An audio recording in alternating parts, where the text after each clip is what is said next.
Et salut! J'espère que vous allez bien, vous l'avez vu dans le titre, aujourd'hui je reviens en douceur sur YouTube après plus d'un mois d'absence. Je vous avais dit que j'allais faire une grosse hibernation, et bien je ne m'en suis pas privée comme vous avez pu le constater je pense, mais on va en parler je pense avec vos questions. J'ai vu qu'il y avait pas mal de questions sur le sujet, tout ça, donc je vous donnerai les explications au fur et à mesure de l'avancée dans cette vidéo. Aujourd'hui je reviens en douceur puisque ne sachant pas trop comment revenir, j'avais pas trop envie de me prendre la tête, mais en même temps voilà, je me mettais un petit peu la pression, je me suis dit, tu vas faire une petite foire aux questions et j'espère que ça va vous plaire. Petit disclaimer, j'ai reçu finalement pas mal de questions, donc bien sûr je ne vais pas pouvoir répondre à tout le monde. Je vais essayer de faire au mieux, de répondre à plein de questions diverses et variées. Il y a des réponses que vous trouverez aussi déjà dans mes vidéos ou dans mes contenus habituels, donc voilà, je vais pas m'attarder sur les questions auxquelles j'ai déjà répondu, mais je vais essayer de satisfaire le plus de monde possible, ne m'en veuillez pas s'il vous plaît, je fais ce que je peux, c'est promis. La première question, la dernière qui m'a été posée, c'est Yogourt. Yogourt Team Pipou de Twitch, n'est-ce pas? Ah oui, parce que je vous ai pas dit, mais si jamais ça vous intéresse, j'ai été super absente sur YouTube ce dernier mois, mais ça fait 3 mois que je me suis lancée sur Twitch, et là par contre je suis méga régulière, c'est limite un petit peu excessif des fois.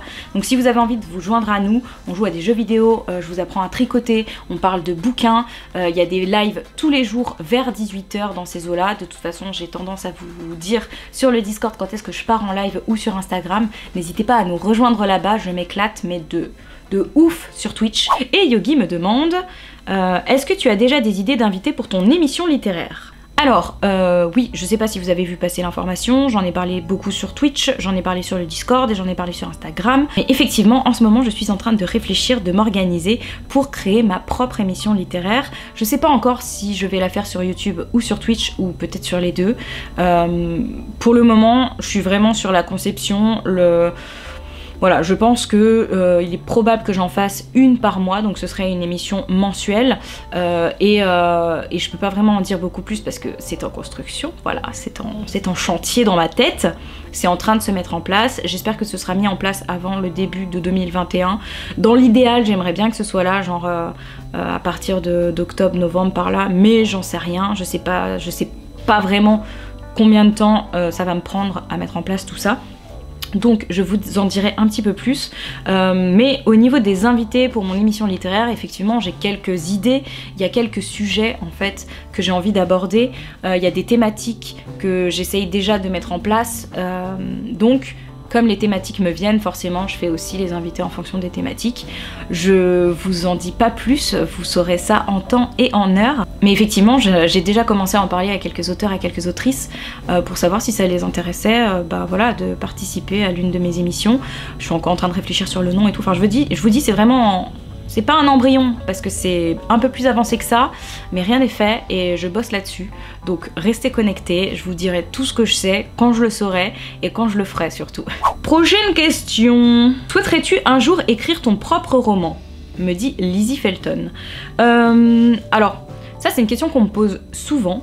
Il faut savoir que j'écrivais beaucoup avant, quand j'étais au collège et au lycée, je faisais pas mal de fanfiction, tout ça. J'ai arrêté depuis la fac en fait. J'ai essayé de reprendre mon histoire, j'ai une histoire en gros qui me trotte dans la tête depuis une dizaine d'années maintenant, voire même un peu plus. J'ai bien essayé de la reprendre, mais en fait je suis beaucoup plus à l'aise dans la création de contenu, dans la création de tout ce qui est audiovisuel ou de graphisme, tout ça, enfin avec des photos, des vidéos, que dans la création d'écrit. Voilà, je suis pas à l'aise à l'écrit et j'ai du mal à me lancer et à me dire que moi aussi je pourrais y arriver. Donc pour le moment c'est pas d'actu. J'envisage pourquoi pas de trouver un nouveau format pour cette histoire que j'arrive pas à m'enlever de la tête. Mais pour le moment je me concentre surtout sur toute ma création de contenu audiovisuel, sur mon travail et je verrai pour la suite. C'est pas d'actu. Je rigole parce que je suis en train de lire je découvre les questions en même temps que vous et il y a Ellie Demo qui m'a mis est-ce que si un jour j'oublie de te filer mon subprime, tu me renies à vie? Alors non Camille, je ne te renie pas à vie. Voilà, je trouverai ton adresse, je viendrai chez toi la nuit et je finirai par te zigouiller. Donc je compte sur toi pour te subprime tous les mois. Bien sûr, je déconne, hein, je précise parce qu'on ne sait jamais. Mais non, je ne t'en voudrais pas et je ne te renierai pas à vie, ne t'inquiète pas. Aucune obligation. Quels sont tes projets sur Twitch? Alors, sur Twitch, j'ai surtout envie de m'amuser. Voilà, c'est vraiment un nouvel espace.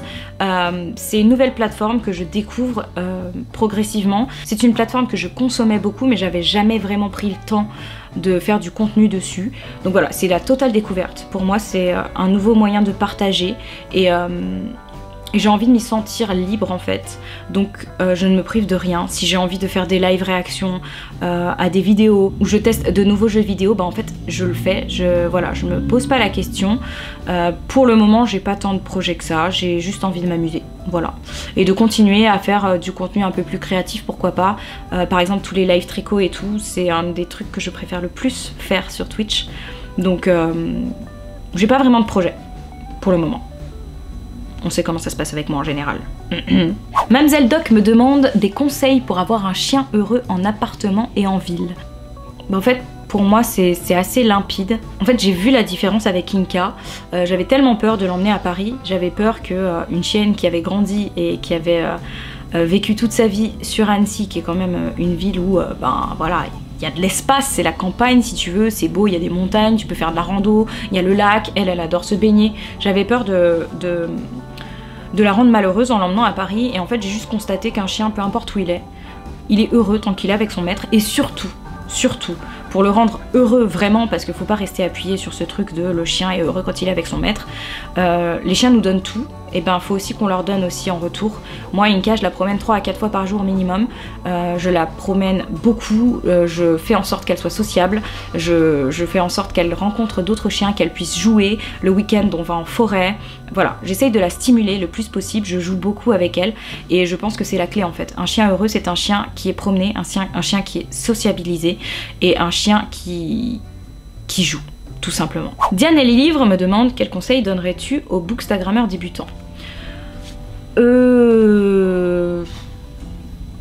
En vrai, je sais pas trop parce que Bookstagram, enfin Instagram, c'est un réseau social que j'utilise depuis un moment maintenant. Je suis pas sûre qu'on me qualifie vraiment comme une bookstagrammeuse, ce qui est un peu bizarre parce qu'au final je parle beaucoup de livres aussi là-bas, mais je pense que je donnerais le même conseil que ce que je donne aux gens qui me demandent pour Booktube, à savoir s'amuser, faire les choses pour soi et ne pas hésiter à partager en fait, juste. Enfin, soyez vous-même, amusez-vous et je crois que c'est la base en fait. Célène me demande où en est mon projet de dessin pendant 1 an. Alors comment te dire, moi je l'ai dit dans la vidéo, hein, je me lance des challenges, ça veut pas dire que je m'oblige à les faire, le fait est que j'essaye de dessiner plus, dessiner pendant 365 jours, en vrai j'ai tenu 2 mois je pense, c'est tout, mais c'est pas grave parce que le but c'est pas de dessiner tous les jours, j'ai pas envie de m'imposer quelque chose et de me foutre dans la contrainte, j'ai juste envie de m'améliorer, de progresser et de me motiver, et donc du coup je dessine plus et je vois les résultats, donc ça me va. Mais effectivement, j'ai pas dessiné tous les jours depuis que j'ai fait cette vidéo, et c'est pas grave. Eldi Gatier me demande qu'est-ce que le bibliothon a changé dans ma vie pro. Alors, en toute honnêteté, quand j'ai fait le bibliothon, je pensais même pas que ça aurait forcément un impact derrière. J'étais plus dans l'optique, pendant cette période de confinement, de créer du contenu pour vous divertir. Voilà, c'était mon... En vrai, c'était vraiment mon objectif de base. C'est pour ça que je me suis lancée sur Twitch quotidiennement. C'est pour ça que j'ai fait un challenge. J'ai été rigoureuse sur mes vidéos aussi pendant tout le confinement. Et le bibliothon, je l'ai fait dans cette optique-là. Et je m'attendais pas à ce qu'il y ait forcément un changement par rapport à ma carrière derrière. Le fait est qu'au final, bah, il y a eu du changement parce que j'ai pas mal de maisons d'édition ou d'organismes qui me contactent pour que je reproduise un petit peu d'un point de vue technique tout ce que j'avais mis en place pour le bibliothon. Donc c'est plutôt cool parce qu'au final ça rajoute un couteau à mon couteau suisse et c'est toujours ça parce que, ben voilà, vous le savez, j'en ai déjà parlé dans ma vidéo sur la professionnalisation, ce qui me permet de vivre de Booktube, c'est surtout tout ce que je fais à côté. Et plus je fais de choses, en fait, plus j'ai un catalogue de trucs à proposer, plus j'ai de chances d'être rémunérée et d'avoir des contrats et donc de pouvoir en vivre. Donc c'est plutôt une bonne chose, mais ça a changé pas mal de choses, je pense, parce que bah, déjà, en fait, d'avoir fait le bibliothon, ça m'a fait prendre conscience que j'étais capable quand même de faire quelque chose de bien ou de faire ce genre de choses, et ça me donne encore plus envie de tester de nouveaux formats, de tester d'autres choses. Voilà, ça, en fait ça m'a juste motivée, et rien que pour ça, ça a changé un petit peu ma manière de travailler, parce que j'avais peur ces derniers temps de faire de nouvelles choses, j'avais peur d'être trop créative, et là en fait de voir le bibliothon, comment ça s'est passé, les retours, tout ça, ben, ça me motive, et je me dis que ça sert à rien que je me prive, et que si j'ai envie de tester des trucs, même si ça marche pas, on s'en fiche en fait. J'ai juste envie de laisser parler ma créativité, et du coup j'essaye d'apprendre de nouvelles choses tous les jours. Sur Twitch notamment, j'utilise Twitch comme une plateforme de test aussi, et je pense que ouais, le bibliothon ça a changé beaucoup de choses. Pour le moment, je le vois peut-être pas forcément tout de suite, mais dedans je le sais. Je crois que j'ai repris un petit peu confiance en moi grâce à ce bibliothon, et c'est pas plus mal, parce que je crois que j'en avais un petit peu besoin. Marvel me demande, et c'est très gentil à toi, merci beaucoup, comment est-ce que je me sens après ce confinement? Je trouve que en fait, j'ai tellement travaillé pendant le confinement que je me suis pas vraiment rendu compte qu'on était en confinement. J'étais tellement focus sur le taf, sur la création de contenu, sur l'envie que j'avais de vous divertir, que je me rendais pas compte qu'on était enfermés. Et en fait, je trouve que l'après-confinement est beaucoup plus difficile que le pendant-confinement. Pourquoi? Eh bien parce que quand je sors la chienne maintenant, bah, y a des gens. Il y a des gens, et j'ai perdu l'habitude d'être en contact avec les gens. Je trouve ça extrêmement fatigant d'avoir des interactions sociales. J'ai un peu du mal à me remettre un petit peu dans la boucle et reprendre tout ça. Je crois que je suis un peu trop empathique en fait comme nana. Et toutes les émotions négatives, j'ai l'impression d'être une éponge, de tout prendre et tout. Mais à part ça, ça se passe plutôt bien, je dois dire. Non, ça se passe bien, ça se passe bien. Je fais quelques crises d'angoisse, mais je pense que je suis pas la seule dans ce cas-là.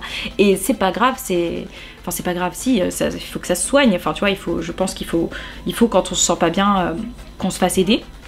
Mais à part ces petits trucs-là, ça va plutôt bien en fait. Ça va plutôt bien, je suis heureuse dans ma vie, je suis heureuse chez moi. J'ai quelques angoisses, mais j'ai toujours eu ces angoisses-là dues à cause de mon travail en l'occurrence. Mais non, ça va plutôt bien. Merci beaucoup de le demander. Life of Mocha me demande, entretiens-tu toujours un bugeot ou as-tu changé de méthode d'organisation? Alors j'ai toujours mon bugeot, toujours. J'ai fait un live d'ailleurs sur Twitch le mois dernier pour vous montrer comment je faisais ma mise en place. On a fait une rétrospective de tout ce que j'avais fait sur mon bugeot. On a revu tous mes anciens bugeots pour voir l'évolution, tout ça. Et en fait mon bugeot maintenant c'est vraiment devenu un bugeot minimaliste en format A6. Et pour le moment j'ai besoin de ça, j'ai pas besoin de plus.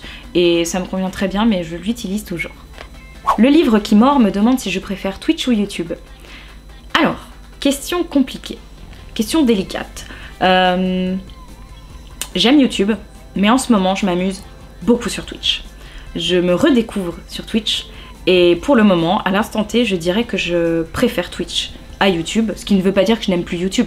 Simplement, voilà, je m'amuse beaucoup, et ça m'empêche pas de faire les deux en fait. Donc voilà, mais je dirais Twitch pour le moment. Je préfère Twitch. Oui, j'avoue. Le montage, en fait, j'en peux plus, ça me saoule. C'est trop chiant le montage. Ça m'embête, tu vois. Ça m'embête.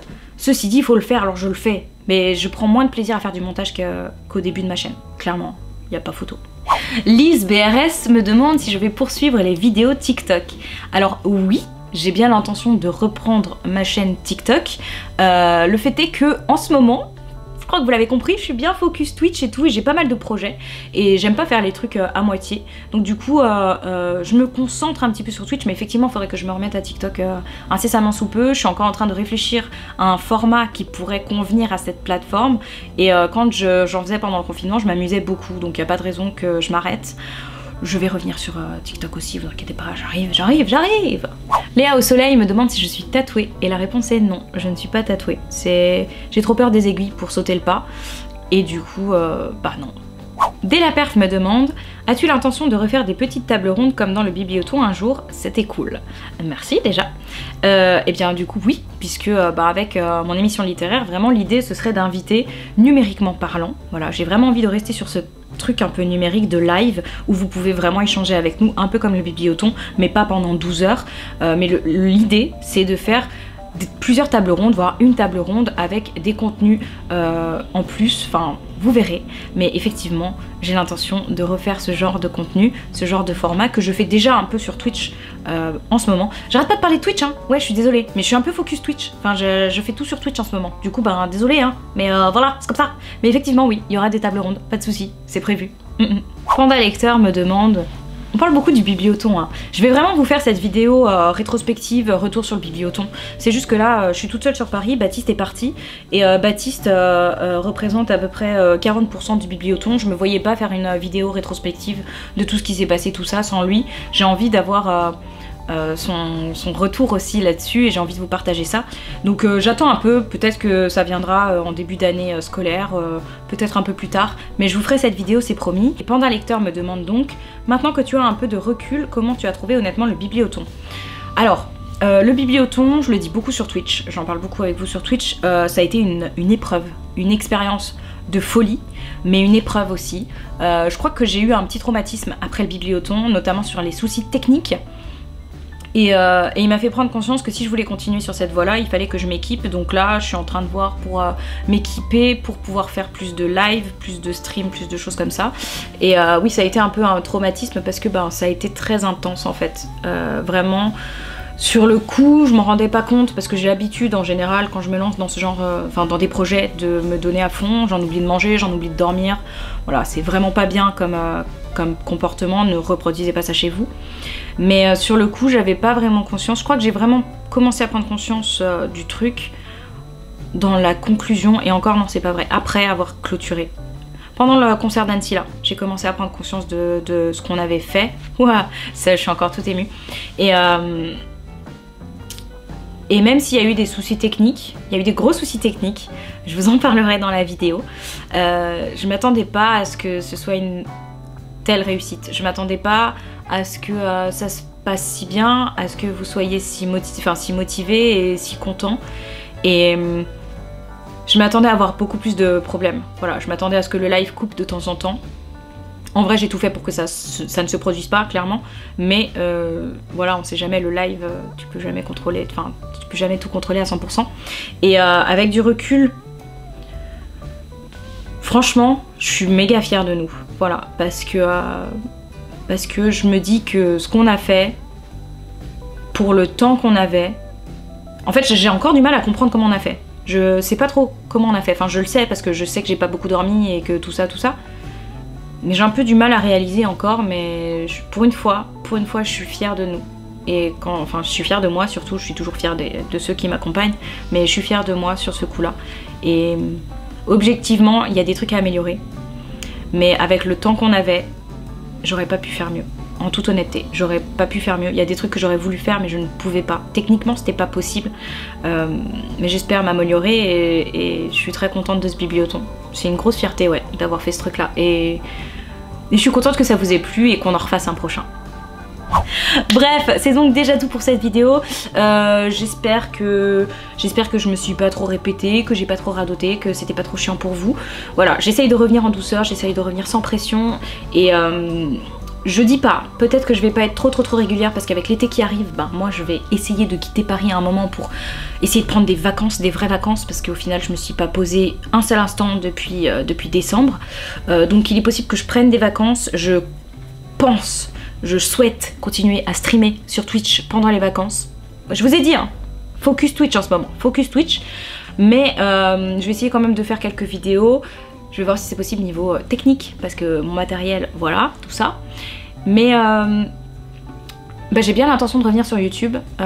Vous m'avez manqué, j'espère que vous allez bien, j'espère que votre reprise s'est bien passée, j'espère que vos lectures vous enchantent et que tout va bien pour vous. Voilà, et je vous dis donc à très vite pour une prochaine vidéo qui devrait arriver dans la semaine ou en fin de semaine prochaine. Je pense vous faire une petite pile à lire de livres que j'ai envie de lire pour cet été. Voilà, je me dis pourquoi pas. Et en attendant une prochaine vidéo, je vous souhaite quant à moi du coup d'excellentes lectures et je vous dis à très vite. Allez, salut!